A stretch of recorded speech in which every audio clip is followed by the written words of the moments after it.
The FBI is the most sophisticated law enforcement agency in the world, pursuing the most dangerous criminals. In Florida, a 9-year-old girl vanishes from her home in the middle of the night. Hoping to God that she's just playing and hiding from you. The Bureau mobilizes. When children go missing out of the home, generally it's somebody that knows the child well. Suspicion falls on those closest to the young girl, but agents have no idea just how close or how cruel her abductor might be. I just was speechless over it all. I was numb. The third grader's life may depend on how fast they can solve the puzzle of who took her and why. Someone's life is laying in your hands. If you don't find them, they're going to die. Period. FBI. Criminal Pursuit. Near the tranquil waters of Florida's Gulf Coast and 45 miles north of Tampa is the laid-back village of Homosasa. It's a great place if you want to disappear off the radar. It was such a slow pace that there was no pace. It seemed like the perfect place to come and be close to my parents again. In 2004, Mark Lunsford, a single dad, moves in with his parents, Archie and Ruth, to their home on Sonata Street. It's a perfect place to bring up his 9-year-old daughter, Jessica, who he's raised since birth. A happy, sweet girl everyone calls Jessie. I took care of her from the time she was born. I wouldn't have traded Jessie for a pot of gold. She was my pot of gold. I can't explain how deep I felt towards Jessie, and Jessie felt the same way. And her with her daddy, they were inseparable. She liked to go to church. She liked to hang out with her little friends. And then, but she liked to spend a lot of time with her dad, whether we were riding motorcycles, operating heavy equipment. Jessie adapts well to life in Florida. The busy 9-year-old even attends a youth group at her Baptist church every Wednesday night. On February 24th, 2005, Sharon Armstrong, a family friend, picks Jessie up after church, like she's been doing for the past year. From the moment we pulled out the driveway, they were singing.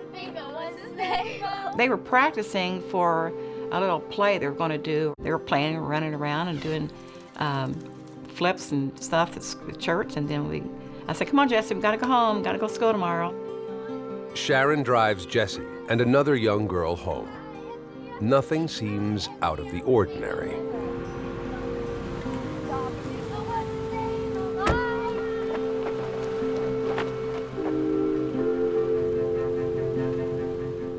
By all accounts, it's a typical Wednesday night. So she comes home and she's herself, and she's showing me how she does her calisthenics on the couch. Around 10 p.m., Jessica gets tucked into bed. And she'd say, Grandma, I'm ready to go to bed. And so I'd go in there with her to put her to bed. Half an hour later, Mark heads to his girlfriend's just 3 miles away. It's a quiet evening. Nothing stirs in the Lunsford household. But by the following morning, life is forever changed for the Lunsford family.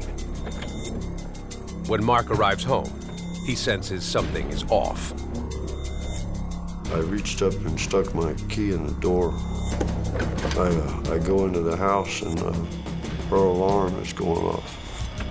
So I opened her door and I went in her room and she wasn't there, and I got a big lump in my throat, and I woke my parents up. I thought maybe she was in bed with them. Mom, where's Jessie? Well, Mark hollered, Mom, where's Jessie? And I said, she's in bed. No, she's not. You know, everybody's like confused. My parents were confused. I'm confused. You know, there's no understanding of what the hell's going on. Ruth calls for help. I jumped up immediately. Call him and just tell him she's missing, and I'm looking for her. He said, call 911. And I ran in here and got the phone, and that's what I done. Jesse!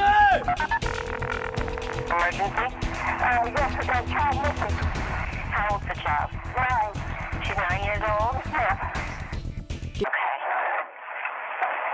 What was she last seen in? In the bed. Did she run away? I said, no, she would never run away. I said, she's gone. She's not here. I need help. Jesse! While dispatch notifies patrol, Mark frantically searches for his missing daughter. You know, you're hoping to God that she's just playing and hiding from you. But when you're outside screaming for her, Jesse! trying to understand what could have possibly happened to her when she just didn't vanish. You're in so much shock, you don't know what's going through your mind. You don't know what to say. You don't know what to do. Citrus County Sheriffs dispatch Deputy Juan Santiago to the Lunsford home. 437 Citrus.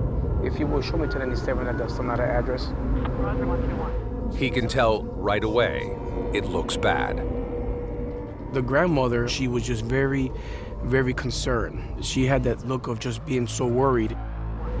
He surveys the home, looking for potential clues. I didn't see any footprints around the residence. I did not notice any pry marks. I did not notice any signs of struggle, even when I searched the girl's room. Jessica's room looks undisturbed. Her clothes for the next day are still laid out. Her shoes sit untouched by her chair. The only thing missing, her prized purple dolphin, a stuffed animal her father won for her at the state fair. I didn't believe this young girl just got up and walked away in the middle of the night. The worried deputy alerts his supervisor. My words exactly was, I said, Ray, this doesn't look good. He is ordered to seal off the Lunsford house, while other deputies locate Mark. 2 sheriff deputies pulled up next to me and asked me to get in the car, and I told them I was looking for my daughter. And you know, they said, we need you to get in the car. So I got in the car and they took me back to the house. Meanwhile, Sheriff's Detective Gary Atchison gets a call he's answered many times. A missing child. I took it nonchalant right off the bat, going, she's around here somewhere. She went to her friend's house, or she's around here hiding in the house. We're gonna find out what happened. But it quickly becomes apparent this is not routine. Knowing time is of the essence, a call goes out to the FBI. Special Agent Scott Boland has just finished a child abduction case where there was a happy ending. He's hoping to help bring about a similar result in this case. What we brought was, more than anything, a willingness to do anything we could to help find Jessica, because we had just gone through it. The last time Jessica is seen alive is 10 p.m. But investigators are baffled by 2 things. There is no sign of a struggle in Jessica's bedroom, and neither the family nor the family dog heard anything during the night. Or so they say. It just didn't look nothing like a burglary, certainly didn't look nothing like a murder scene, nothing like an abducted scene. Citrus County Sheriff Jeff Dawsey is in charge of the investigation. He immediately focuses on something unusual in Jessica's bedroom. The only thing that was out of place was on the pillowcase. And it wasn't this, it was probably a half of my fingernail. Was a speck of dirt, which was the only thing out of place in the whole bedroom. Agents take note that Mark Lunsford works as a truck driver for a landscaping company. No obvious signs of a struggle could mean Jessie may have left of her own free will with someone she knew. I think they went on the only thing that they really could go on. And that is the biggest part of these crimes are committed by someone you know. That little girl did not just vanish out of that bed. Authorities are on a difficult hunt for a little girl. Start off down this street and we come over here. And a massive search is underway. Right? All right. You want to start spreading out trying to find it, because the more time that goes on, the worse that it is. But before stranger abduction theories can come into play, investigators know they must eliminate suspects from within the home. It's not like she was walking home from school or, you know, down the street playing. She was taken out of the house. So I think whenever you open up the book of investigating a child abduction, the first thing you do is look at the family. When a child goes missing from a location, your ground zero point is where you start your investigation. Ground Zero is the Lunsford home, and where the FBI sets up their mobile command center to keep watch on their most likely suspects, the Lunsford family. You have to consider them as possibilities because they have care, custody, and control over the 9-year-old girl. And in this case, things didn't stack up well. They didn't look right. Agents bluntly accuse Mark of being involved. When they start asking questions and they start pointing fingers and they start wanting answers, then you start feeling like, wow, they think I did something wrong. I get a little angry, and they don't care if you get angry because they want to know the answers. I got a job to do, find your daughter. I'm working for Jessica right now. I don't know who is in this investigation and who is out of this investigation. While investigators search for Jessie and grill her family for answers, they get word a body's been found floating in a lake 75 miles away. They race to the scene. Everyone fears the missing girl has been found, and there's a killer at large. It's only been hours since 9-year-old Jessica Lunsford disappeared from her bed. Jesse! And sheriff's deputies fear the worst. A body of a female is found in Hillsborough County, 75 miles away. It's a tense few hours before word finally comes. Investigators have every reason to believe the dead girl is Jessica. Most child abduction scenarios come to a tragic end. Sheriff Dawsey personally informs Mark of the grisly discovery. He came to me when they found the body, and he said, Mark, I wanted to tell you first, we did find a body. It's not your little girl. That's definitely not her. The unfortunate victim turns out to be an adult, the victim of an unrelated crime. That's the roller coaster, man, and there's nobody to prepare you for that. There is now renewed hope that Jessica may still be alive. Sheriff Dawsey launches a 5-prong investigation to locate missing Jessica Lunsford. It includes search and rescue and identifying suspects. It should never become strictly tunnel vision. You always have to start from the in and work out, and then being the immediate family, and then to work out from there. With little time to waste, they work their best suspects, Jessica's family. You had a father that was not in the home at the time, and other than him saying at 5:45 she wasn't there, and then one grandfather saying at 10:30 when he went to bed, she was there. Mark and his father, Archie, voluntarily go to the Citrus County Sheriff's Office. Investigators separate them and lean on them hard. You have to dig up people's dirty little secrets. You know, you're privileged to that information, and you have to question them about it. They focus first on Jessica's father. They discover Mark has an alibi, but they also learn he faced domestic violence charges years ago. Though charges were dismissed, it piques their interest. So Mark agrees to a lie detector test. Veteran FBI polygraph examiner, Special Agent Terry Wetmore, an expert in detecting lies, arrives at the sheriff's office to administer the exam. The heart of the test is either going to be, did you take the child or do you know where the child is now?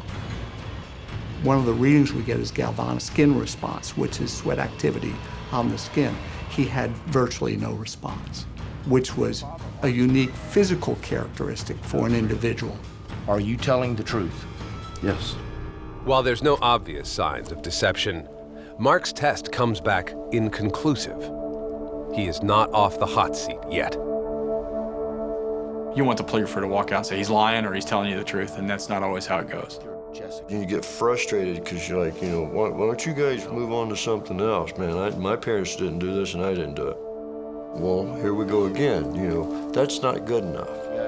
But agents need to rule out every family member.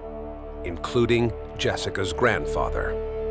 The obvious thing that made him focus our attention on him to an extent was the fact that he was there. And we couldn't independently verify if he had gotten up and left at any point in the night. Archie did say he let the dog out in the middle of the night. And we thought at that time, what else did you do when you got up and let the dog out? You know, did you check on Jessica? They grill Archie for 6 hours. Are you sure that you didn't do something to Jesse that you're ashamed of? Don't you feel like you ought to tell us about it? And this goes on over and over and over. And I couldn't take it anymore.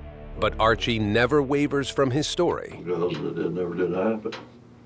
They apply more pressure, and Archie finally admits to a past. Archie had been arrested some years back in reference to the assault of a young lady. I have got a temper.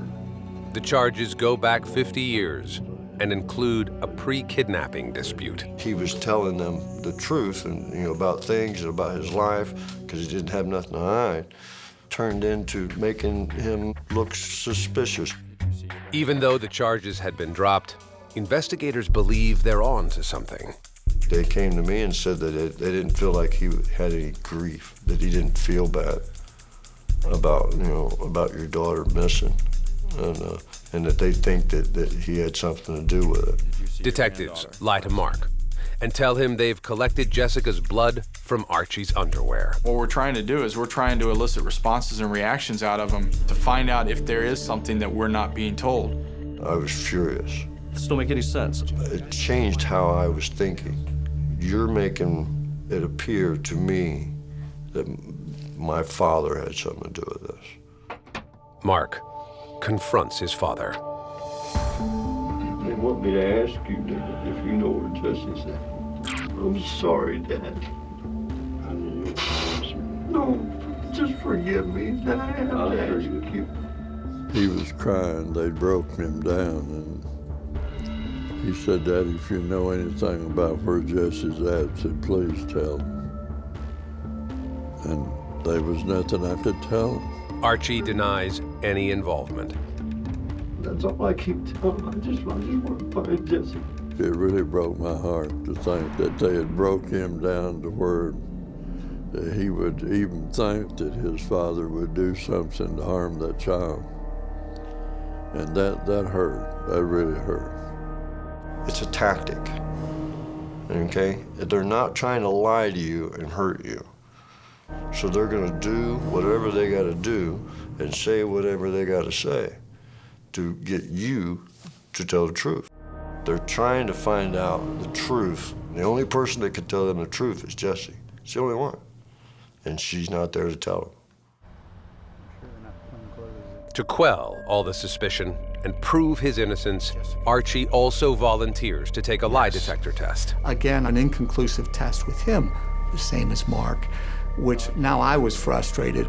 There were no red flags. Nothing stood out to us that these guys were lying to us.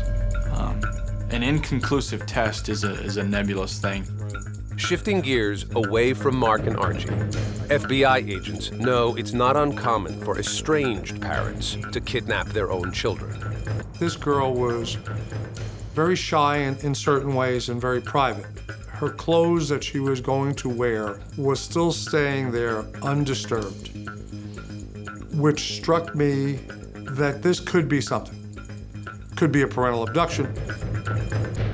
One of my first questions when I got down there was, okay, where's Mom? And have we talked to her yet? Mark was awarded sole custody of Jessica after his wife walked out on them 8 years ago. When her mom left, and I was the one to take care of her, which was fine with me, because even while we all lived together, I was taking care of her most of the time, because that was my choice. Perhaps now she wants her daughter Jessie back. Mark has since lost touch with his ex-wife. So the Bureau mobilizes to locate Jessie's mom. Her last known address is in Ohio. By midday, the Lunsford home is surrounded by police and a growing shrine dedicated to a missing girl. The whole front of our yard up there where the gate is, that was laid out with flowers and with teddy bears. And so many people knew Jessie, you know, from the church and from her school. The neighborhood swarms with volunteer search units. God, please help us find Jessie today. And then you're driving down the road and you're looking both every way. And I'd sit here, and at that time there was a lot of woods across the road. And I would say, come on, Jessie, walk out of them woods. It was horrifying. I knew that she did not run away. She was not that type. People will say, well, I'd have done this or I'd have done that. And, you know, I got news for you. There is no plan for this. You have not planned your life for something like this to happen. Move down just another couple steps east. Police turn over every rock in an exhaustive neighborhood canvass, hoping to find a lead to Jessie's disappearance. They know time is working against them. Everybody that knows in dealing with children abductions that the first 3 hours are critical, and we were already behind. It was extremely frustrating. Agents suddenly get a break in the case. They finally locate Jessica's mother in Cincinnati and track her down for questioning. Her mother says she hasn't seen Jessie in years and provides what appears to be a solid alibi. We've got receipts, we've got work records, we've got time in, time out. We could show that she by herself was not down here. It's almost 24 hours since Jessica Lunsford disappeared from her home, and there is no trace of her. How did she get out of this bed and out of this house with nobody knowing? Then, the town holds a candlelight vigil in hopes of her safe return. Everyone is there, from the Lunsford family to the national media. Then, Jessica's mother re-emerges as a possible suspect.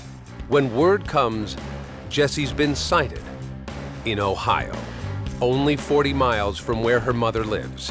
They need to track down the tip, and fast. It's days since little Jessica Lunsford disappeared from her bed in the middle of the night, and investigators get a big break in the case. A girl resembling Jessica is seen in Ohio, a short distance from her mother's house. I get a phone call from my captain saying we have a sighting of Jessica in Ohio. It was done by a retired law enforcement officer. And this is how you can go on emotional highs. A retired cop says he saw a girl resembling Jessica with a suspicious man who's driving a car with Florida tags. The tag was registered to Inverness with a girl that looks just like Jessica. And I believe they were less than 40 miles from the mom's house. Immediately, the FBI responded, snatched the young girl up, out the back door, held everybody in abeyance, and my understanding was initially we had clarification that it was her. Jessica Lunsford has been safely recovered, they think. And then later on, because she looked so much like her, found it not to be her. I do clearly remember the guys calling me late at night, around 9:30 or 10 o'clock at night, and saying, hey, we're here, it's not her, everything's fine, this house is legitimate. That was one of the highs, and then crashing low.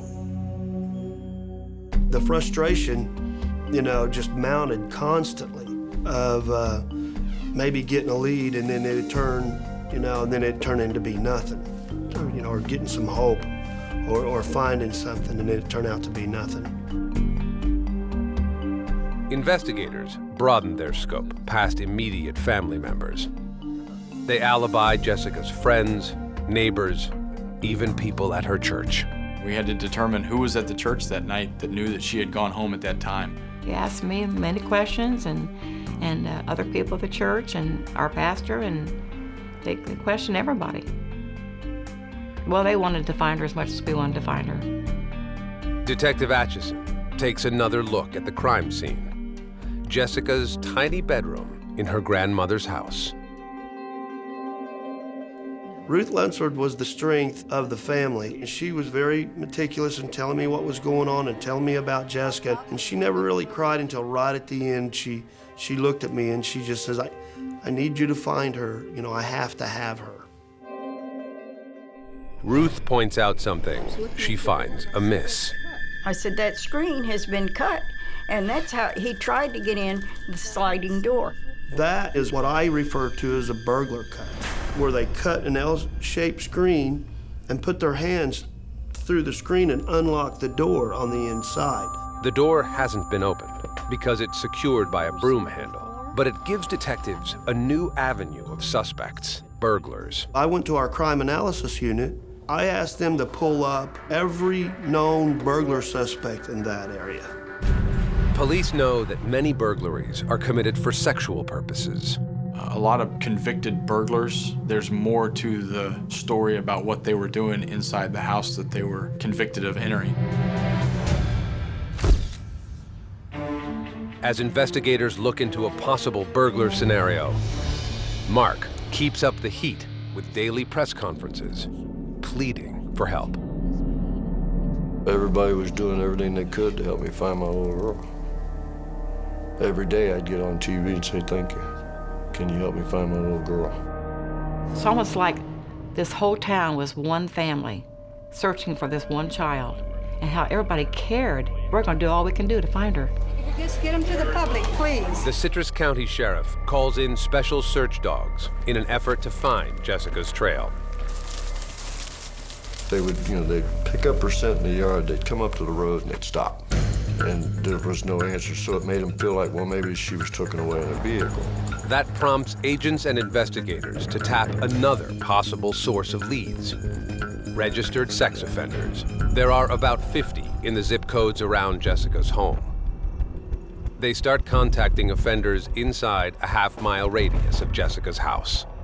We went and visited all the registered sex offenders that fell within that half-mile circle, and then you expand it out to a mile, and then a mile and a half. When all sex offenders within a half-mile of Jessica's house have been questioned, detectives spread out to the next band. We knew we were already behind the 8 ball, so we had hours. And every hour that ticks, you realize the less likelihood of recovering Jessica alive. The FBI and deputies re-canvassed the Lunsford neighborhood. They noticed a nearby rental home has a lot of activity.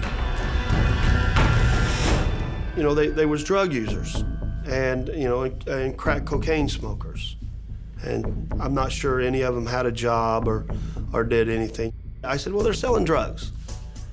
And I said, well, let's just go over there and mess with them and find out what they're doing. So I said, we're here looking for a 9-year-old little girl. She said, yeah, we know all about it. They was here yesterday and searched. The team continues to widen the circle for registered sex offenders in the area. I said, I want everybody in the county accounted for. It didn't matter where you lived. Detectives have no solid leads as to where Jessica may be. And it's not only tearing everyone apart, it's wearing them down. Jessica became, if not your child, she became your reason for going to work at that point in time. You're just so numb over it all that you can't think straight. But I knew in my heart that there was a higher power and that he could get us through it. The heartbroken Lunsford family continues to be hopeful that Jessie will be found soon. Mark devotes all his energy to keep Jessie's face in the public mind, with the FBI's blessing. I said, look, man, I'm gonna go out and put out flyers for my daughter. And they were like, yeah, no problem, go ahead.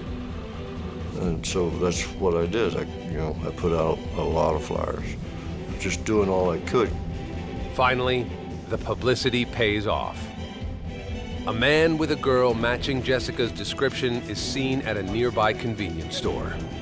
And the FBI has the surveillance footage. They wanted me to see this clip that they'd gotten from a store. The girl is wearing a pink shirt and jeans. It looked so much like her, it was like overwhelming, It was like, wow, they're gonna find her, they're gonna find her. It's been days since 9-year-old Jessica Lunsford vanished from her home. Jesse!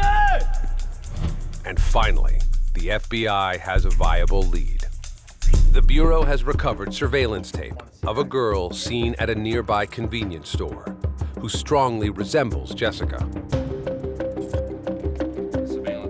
Agents ask Mark to screen the tape to see if he can identify his daughter.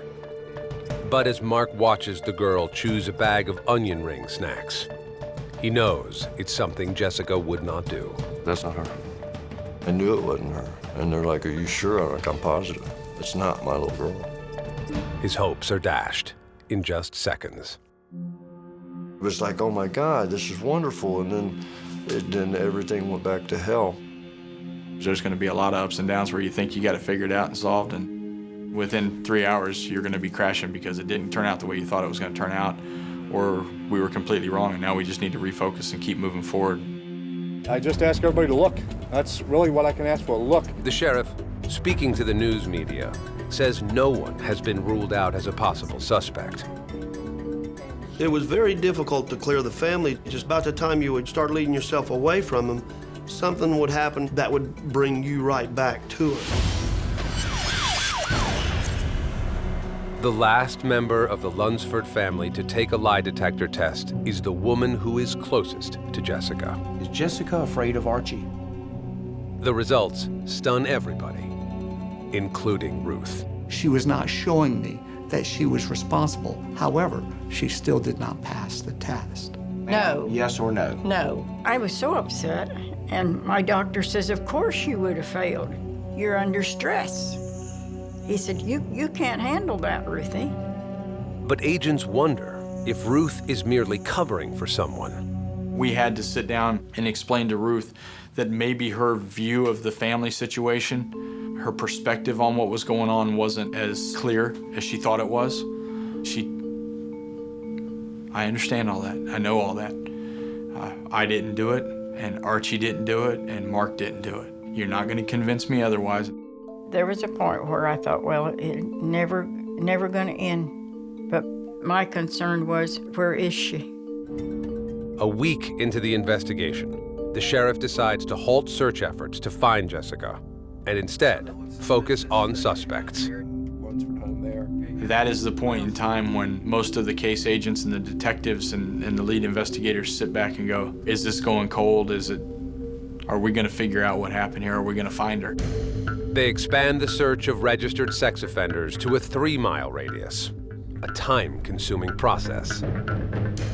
Going to their house and speaking with them and getting a good interview, searching their homes. Authorities are able to locate everyone on their list, except one, a man named John Kooie. John Kooie was registered because he had a little girl play with his privates and was arrested for that and sent to jail and come out and had to register. The trailer at his registered address is abandoned. John Kooie's home was empty when we got there. There was nothing there. There was no forwarding address. He was a vagabond. He would just bounce around. Another detective spoke up and goes, well, I know his sister. I've arrested her, and she lives right across the street from the Lunsford home. The bells go off pretty quickly that, okay, now we have a registered sex offender that was within 150 yards of Jessica's residence that we haven't located yet, and we need to locate him. Investigators return to the nearby rental home, where it turns out John Kooie has been living. Things unravel quickly. Kooie was gone, and they explained that Kooie had taken off, and he'd taken off and went to Savannah. Agents learn Kooie left only days after Jesse's disappearance. I know we checked all those houses.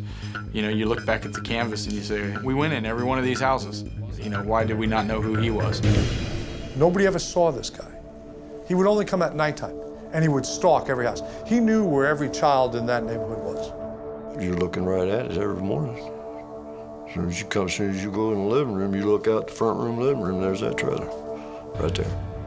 And I had no idea that there was a person in the neighborhood like that. And I had no idea, neither did anybody else. You get your hopes up as an investigator and as a detective. We're about to break this one. This is going to finish it. We'll find out what happened, and we'll have our answers pretty soon.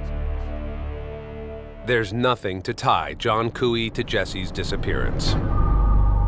But a look at John Kooie's predatory pattern chills investigators. Kooie was convicted of a crime similar to Jessica's abduction. A jury sentenced him to 10 years, but he was out in less than 2. John Kooie was arrested for burglary. The elements of this crime was he walked into a home, went into a girl's bedroom, put his hand on her mouth, and kissed her, and then let her go. When I first heard about Kooie and what he had done and what his past was, that was definitely a moment in time where that roller coaster was going up quickly. You were coming to the pinnacle. There was something good here. Police know Kooie got off a bus in Savannah a few days ago, but they have no idea where he might be. The FBI alerts Georgia police to be on the lookout for John Kooie.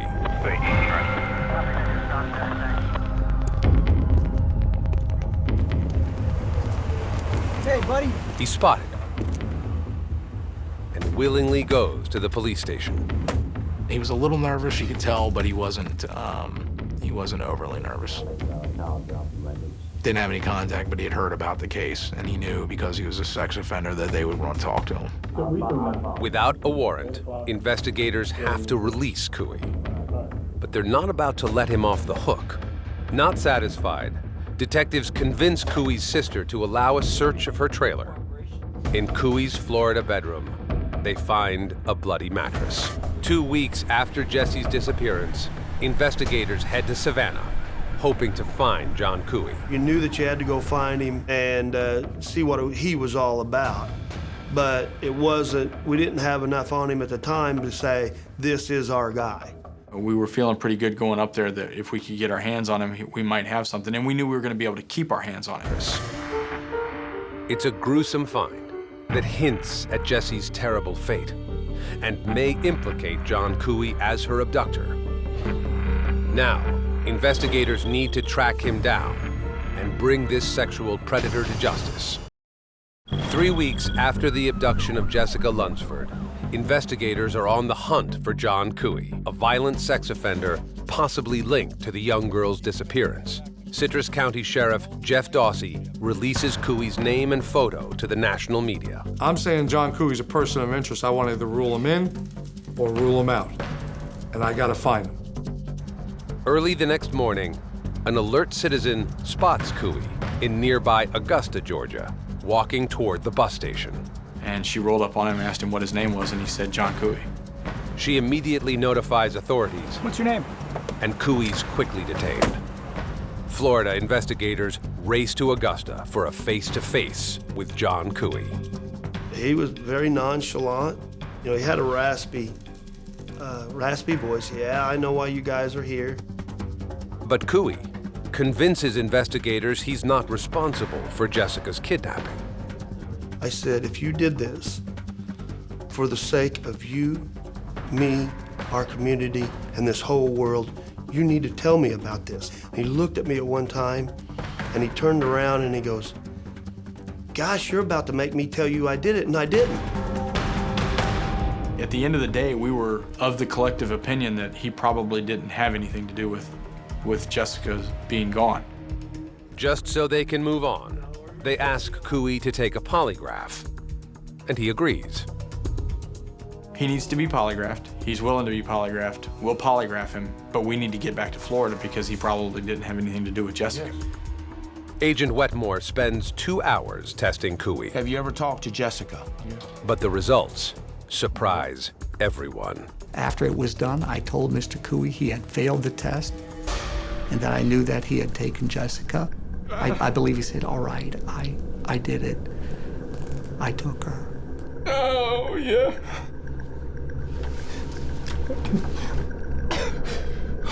Stand up. I didn't mean to Stand kill. up. Turn around. I didn't mean to kill. I just put her in a bag.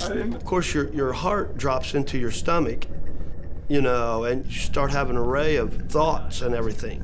I can remember that I had to concentrate on keeping my composure in front of him, you know, I had to concentrate on doing my job right. Kooie tells detectives he watched Jessica a few days before, playing in the yard. He said he would see Jessica riding up and down the road there on her bicycle and knew that she had a little dog and stuff, and he would see her out there. Kooie says in a drug-induced haze, he walked into the Lunsford home through the back door, intent on getting Jessica. And he come through that door. Now he's going back this way and over this way and into her room. How he done that and her not realize anything, we'll never know. Come on. Kooie told Jessica he was going to take her to her father. I'll come take you to see your daddy. We believe that when he got her out of the bed, his glove did glance the pillow of where Jessica slept and left a mark. Kooie says he carried Jessica across the street to his sister's trailer. He tells investigators he raped Jessica in his room and kept her tied up in his closet.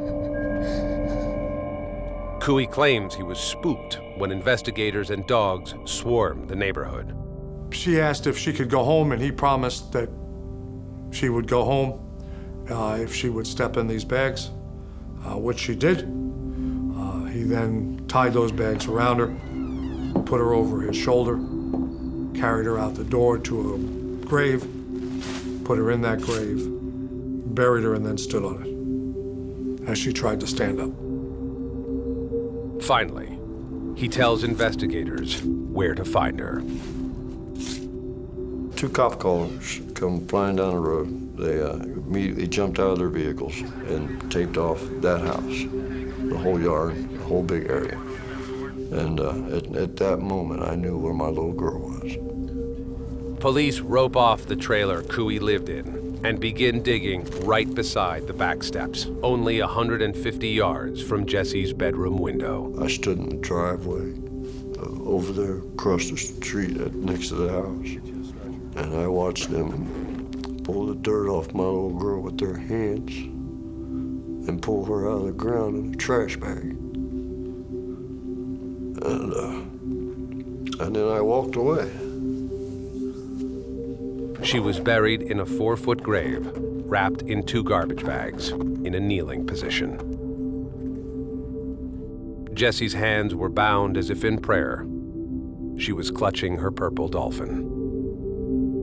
She'd laid in that ground for 2.5 weeks.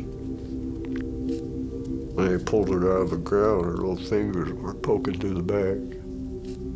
He was so gutless that he put her in the ground alive. When they found her, everything in you left. All you could think of was, why? Don't know. It is my responsibility to have brought Jessica home. It is not the way I wanted to bring her home. The stories that he told us was unbelievably shocking of what he did and what he said that he did. The medical examiner says Jessica was alive only a few hours after she was abducted and raped. Investigators believe the piece of dirt recovered from Jesse's pillow more than likely came from Kooie's gloves,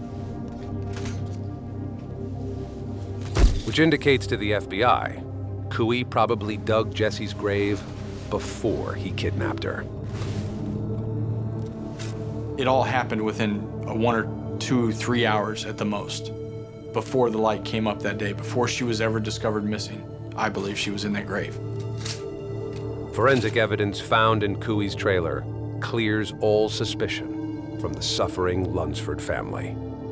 The result of these kind of investigations can be devastating on a family.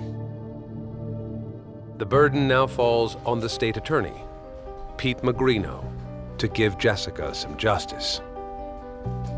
It was one of those cases that you want to make sure you do everything that can be done to see that the individual pays the ultimate price for what they did to that victim.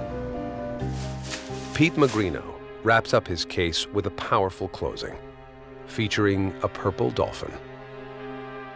Magrino uses the dolphin to represent Jessica and the horror of her death. Putting that in one garbage bag to demonstrate how Jessica was in it, then taking the other garbage bag. He puts everything in a trash bag while he's telling the jury what this guy did to this little girl. Tied this trash bag shut and buried her in the ground. And it was very, very powerful. The jury agrees and convicts John Kooie of first-degree murder. The judge sentences him to death. That was the biggest relief I had during all of it, was the day that they said, you're going to be put to death, plain as you can be. And I thought, yes. John Kooie dies 2 years later in prison. John Kooie never made it to the gas chamber, but he died in prison, and he died a horrible death. And that's karma. Since the tragedy of his daughter's murder, Mark Lunsford spearheaded Jesse's Law, a closer monitoring of sex offenders. 46 states have adopted some form of Jesse's Law. It was more designed for the pedophiles and the predators, the sex offenders that have already committed these crimes so many damn times and still walk in the streets. Now there's a law that says we can put you away for the rest of your life. It's not always watching your children closer. We watched ours. She didn't go off nowhere. She rode a bicycle up and down this street. Jesse's death left a lasting impression on everyone who worked to find her, especially for Agent Bolin and his feelings for Ruth Lunsford. Ruth. I recall very vividly getting down on my knees and telling her that I was sorry. Not just for what happened to Jessica, but for what I had told her about her own family. And she looked at me and she said, son, you're just doing your job. She goes, I love you now just like I loved you then, and you don't have to worry about a thing. I'm glad that God let us have her for what time that we did. I'm glad that I was her caregiver. I'm glad that she had such a good relationship with her daddy. But she's at rest right now. She knows no harm. There was a band of angels that came and gathered around Jessie and took her home. She didn't know any of that pain. That is what I've always believed.